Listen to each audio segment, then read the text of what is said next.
Hermanas Franciscanas de la Inmaculada Concepción presenta obra y vida de nuestro padre fundador, Fray José del Refugio Morales Córdoba. Mi nombre es Fray Refugio Morales Córdoba, de la Orden de Frailes Menores. Nací el 4 de abril de 1836 en Tlalmanalco, Estado de México. Recibí en el bautismo el nombre de José Isidoro y mis padres fueron José María Morales y Carmen Córdoba. Mis padres fueron fervorosos cristianos, practicantes de la religión y cumplidos en sus deberes, por lo que acudíamos con mucha frecuencia a la parroquia de Texcoco, atendida desde 3 siglos atrás por religiosos de la Orden Franciscana. Eran santos sacerdotes y excelentes predicadores del Evangelio que llamaban mi atención siendo muy niño. Cuando tenía 13 años, atendieron una misión en la parroquia otros padres franciscanos provenientes del colegio de Pachuca. Aunque vestían el mismo hábito, había ciertas diferencias que observaba con atención. En sus rostros percibía la paz y la dulzura, en sus palabras el ardor del Evangelio, en su trato la caridad, en su silencio la elocuencia sin palabras. Sus hábitos eran pobrísimos, sus guaraches desgastados y la capucha caída. Pero lo que más llamaba mi atención de aquellos religiosos era la humildad que reflejaban. Lo que me parecía era espejo fiel de San Francisco de Asís, el otro Cristo. Fue entonces cuando sentí el llamado de Dios y así lo expresé a mis padres, quienes con lágrimas en los ojos apoyaron mi petición y me llevaron ellos mismos con los padres franciscanos del Colegio Apostólico de Pachuca, quienes me recibieron en calidad de donado.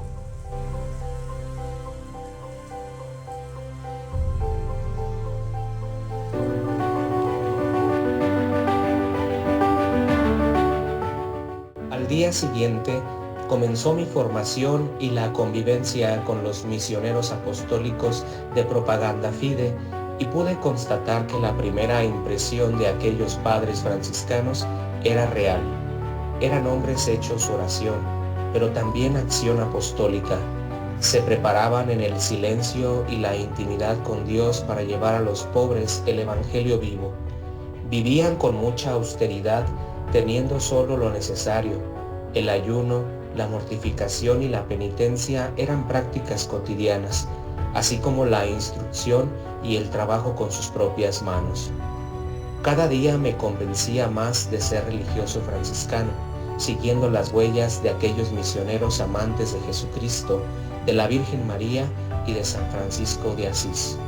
Así, el 19 de noviembre de 1851, fui admitido al noviciado canónico cuando contaba con 15 años cumplidos, cambiando mi nombre de José Isidoro por José del Refugio, con profundo gozo por mi devoción y amor a Nuestra Señora del Refugio, patrona de las misiones.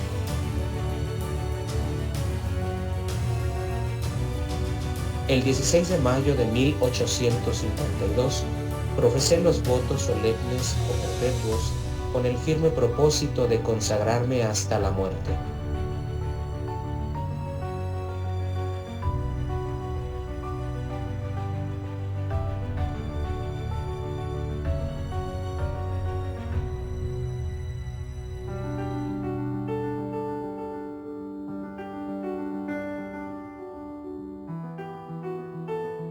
Enseguida inicié con ahínco mis estudios en las ciencias humanas, en filosofía y teología. Fueron 8 años de estudio en los que disfrutaba con pasión el aprendizaje de las Sagradas Escrituras, de los Santos Padres y de la mística, especialmente los Evangelios, Santo Tomás y San Agustín. Sentía internamente tanto gozo que agradecía continuamente el llamado de Dios a esta bendita orden. También con luchas internas, pero siempre asistido de la gracia de Dios para continuar en su casa.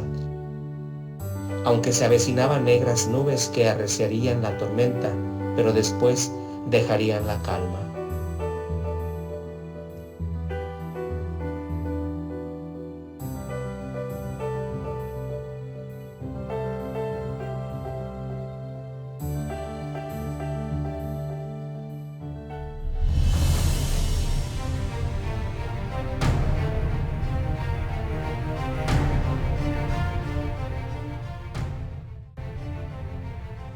Estando cerca el tiempo de mi ordenación sacerdotal, se desató una violenta persecución contra la Iglesia a causa de las leyes de reforma.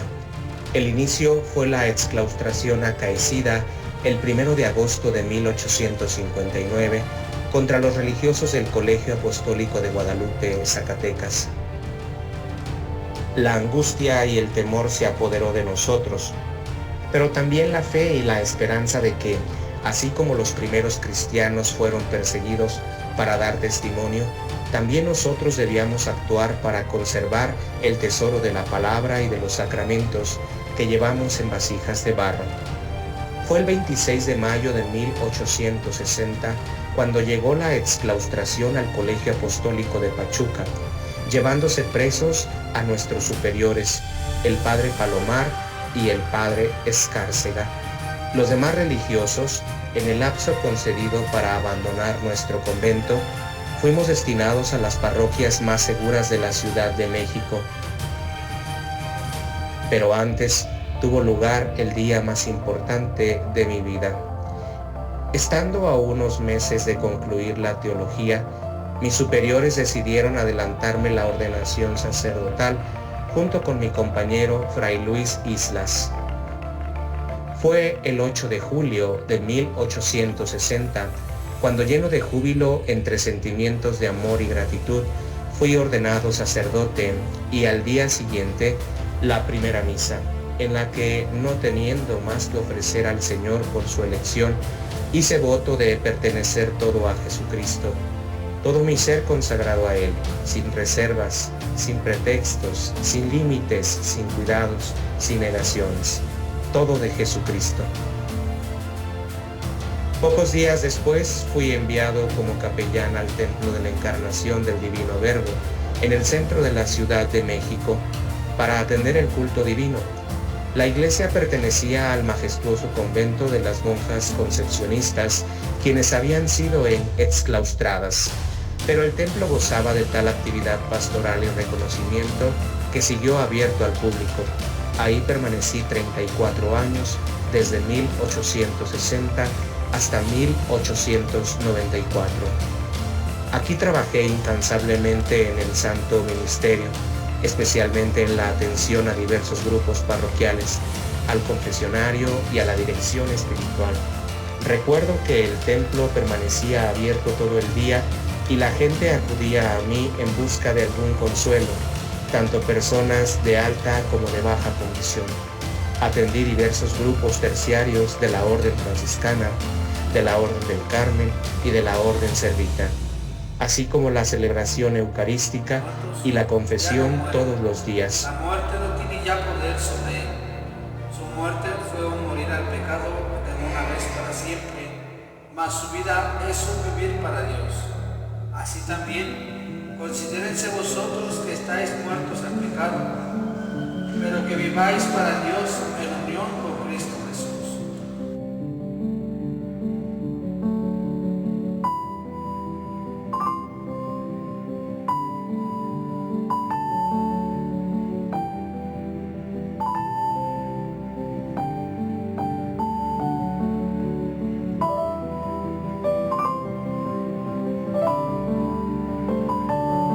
Pasaba grandes penurias para sostener el culto, pero la divina providencia enviaba lo que se requería en el momento preciso.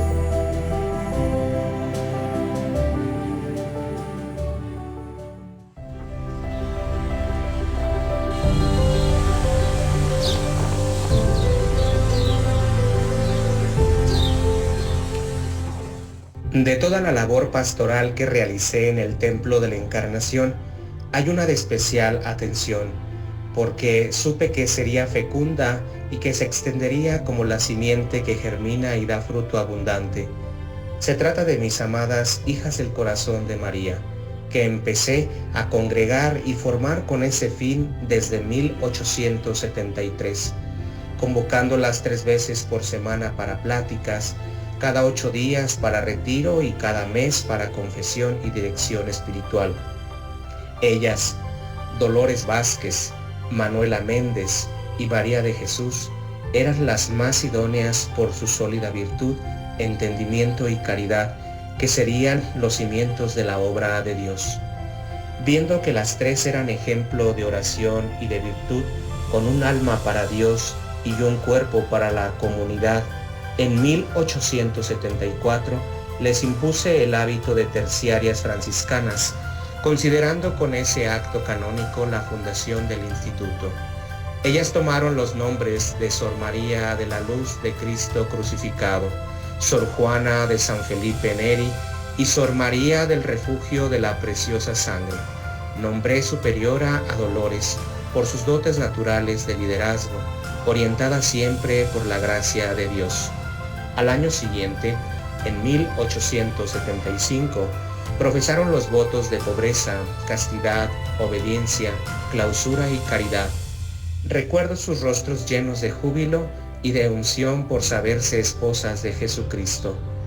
Siendo las encargadas de atender la iglesia y viendo las otras jóvenes que pertenecían a las hijas de María o de Nuestra Señora del Carmen, se unieron a la naciente congregación y fue incrementándose el número, aunque por las circunstancias históricas de persecución, la mayoría debían seguir en sus casas.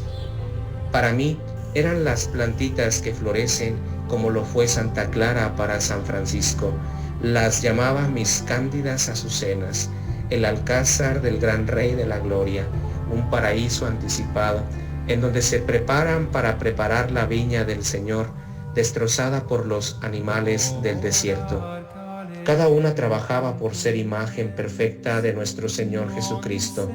Su docilidad, fidelidad y amor a las cosas de Dios me causaban una santa envidia y la certeza de que lucirán como piedras preciosas en el templo de la Santa Gloria. Y así, después de 20 años de fundada la congregación, estando seguro de la solidez espiritual del Instituto de las Hijas del Corazón de María, fui llamado a la presencia de Dios el 13 de abril de 1894. En vida fui todo de Jesucristo y ahora Él es todo para mí. Desde el cielo, ruego para que Dios sea todo en cada una de las hijas del corazón de María y un día podamos encontrarnos en el paraíso y bendecir el día en que ingresamos al instituto, así como para exclamar juntos, mi Dios y mi todo. Quieras o no, has de sufrir el calor del otoño y el frío del invierno. Se rebelen o no las pasiones, tengas un temperamento favorable o mal dispuesto. Has de ser imagen perfecta de Jesucristo si quieres ceñirte la corona de la gloria. Cristo sacerdote.